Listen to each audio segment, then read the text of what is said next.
Assalamualaikum warahmatullahi wabarakatuh. Kami dari kelompok 11 akan mempresentasikan konsep dasar kebijakan kurikulum 2013 yang beranggotakan Amri Wahyuni saya sendiri, Windiatul Jannah, dan Inayatul Nisa.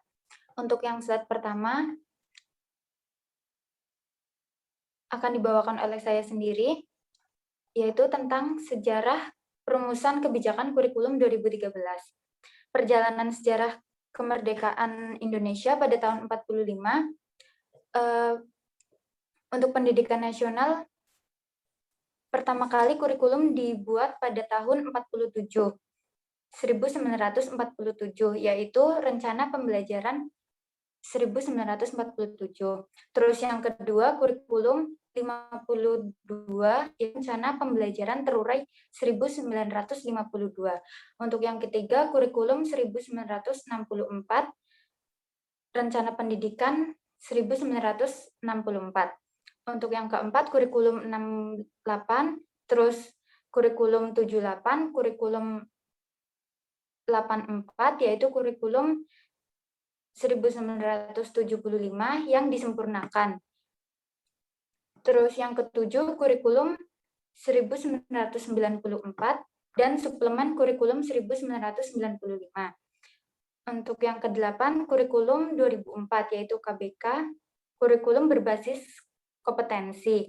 Untuk yang ke-9, kurikulum 2006, KTSP, dan yang saat ini yaitu kurikulum 2013. Pada tahun 2004, yaitu kompetensi dijadikan acuan pada pedoman bagi pelaksanaan pendidikan untuk mengembangkan berbagai ranah pendidikan, pengetahuan, keterampilan, dan sikap dalam seluruh jenjang dan jalur pendidikan, khususnya pada jalur pendidikan sekolah tentunya. Kurikulum 2013 berbasis kompetensi memfokuskan pada memperoleh kompetensi-kompetensi tertentu untuk peserta didik.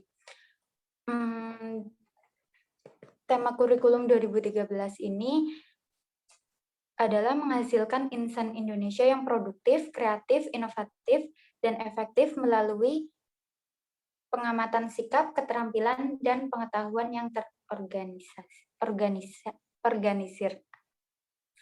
Untuk yang slide selanjutnya akan diteruskan oleh Inayatul Nisa. Oke, selanjutnya yaitu regulasi kurikulum 2013. Menurut informasi yang diperoleh dalam Rembuk Pendidikan Nasional di Jakarta baru-baru ini, kurikulum 2013 adalah kurikulum siap pakai. Segala sesuatu sudah tersedia, mulai dari perencanaan program sampai kepada bahan dan materi ajar sudah tersedia. Guru tinggal melaksanakan saja, artinya satuan pendidikan dan perangkat-perangkatnya tidak lagi terlibat menyusun kurikulum seperti diamanatkan oleh Undang-Undang Kurikulum, sudah jadi dan siap pakai itu telah disiapkan oleh Kementerian Pendidikan dan Kebudayaan. Nah, jika memang seperti itu, tentu DPR dan pemerintah harus melakukan revisi Undang-Undang Nomor 20 2003 dalam tempo yang sesingkat-singkatnya. Jika tidak, kurikulum yang segera dilaksanakan ini akan menjadi kurikulum haram di Republik ini. Nah, jadi setelah direvisi undang-undangnya, peraturan pemerintah sebagai instrumen untuk pelaksanaannya harus digodok pula.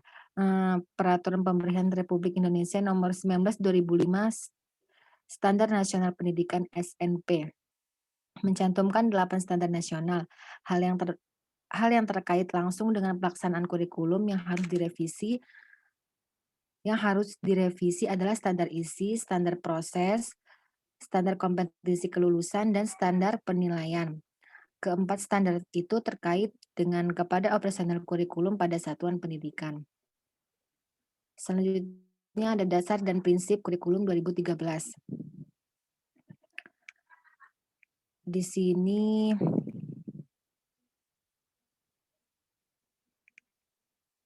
titik tekan pengembangan kurikulum 2013 ini adalah penyempurnaan pola pikir, penguatan tata kelola kurikulum, pendalaman dan perluasan materi, penguatan proses pembelajaran, dan penyesuaian beban belajar agar tidak menjamin kesesuaian antara apa yang diinginkan dengan apa yang dihasilkan. Proses pembelajaran pada satuan pendidikan diselenggarakan secara interaktif, inspiratif, menyenangkan, menantang, memotivasi peserta didik untuk berpartisipasi aktif, serta memberikan ruang yang cukup bagi prakasa, kreativitas, dan kemandirian sesuai dengan bakat, minat, dan perkembangan fisik serta psikologis peserta didik.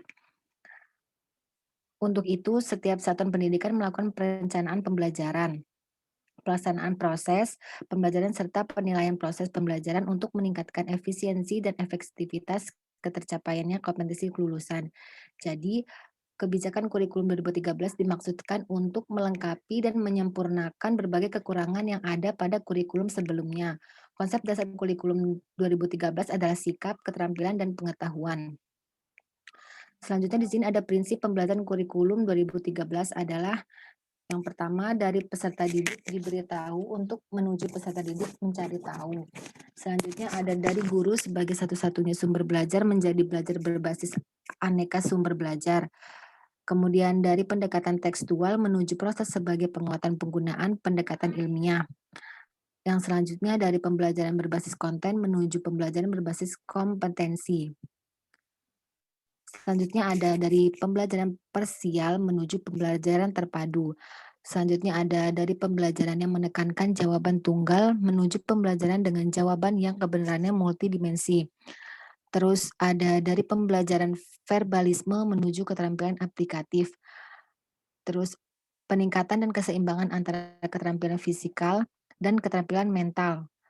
Terus ada pembelajaran yang mengutamakan pembudayaan dan pemberdayaan peserta didik sebagai pembelajar sepanjang hayat.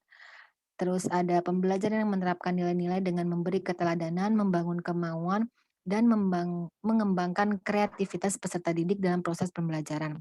Selanjutnya ada pembelajaran yang berlangsung di rumah, di sekolah, dan di masyarakat.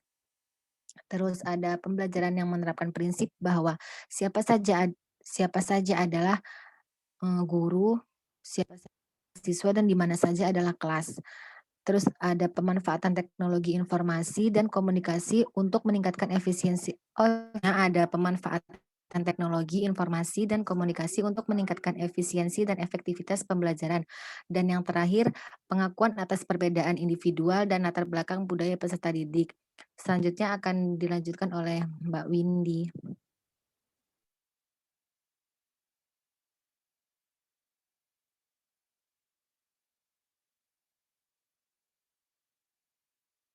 Selanjutnya yaitu standar operasional kurikulum 2013. Di dalam standar operasional kurikulum 2013 terdapat 4 aspek penilaian, yaitu yang pertama aspek pengetahuan, yang kedua aspek keterampilan, dan yang ketiga aspek sikap, dan yang keempat aspek perilaku. Next.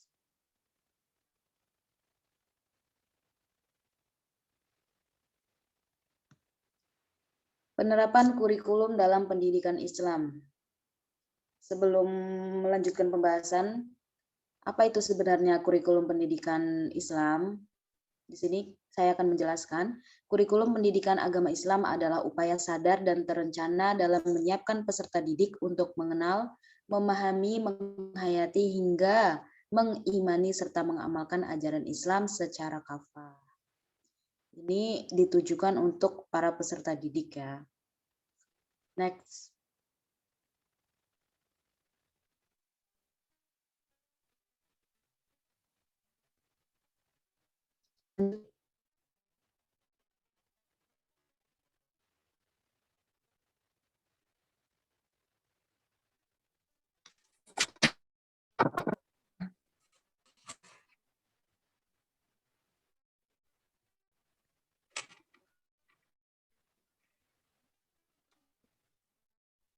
Belum tuh kan ada. Baik,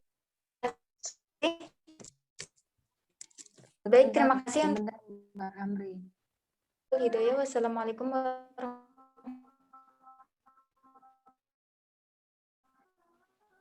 Waalaikumsalam warahmatullahi wabarakatuh. Waalaikumsalam.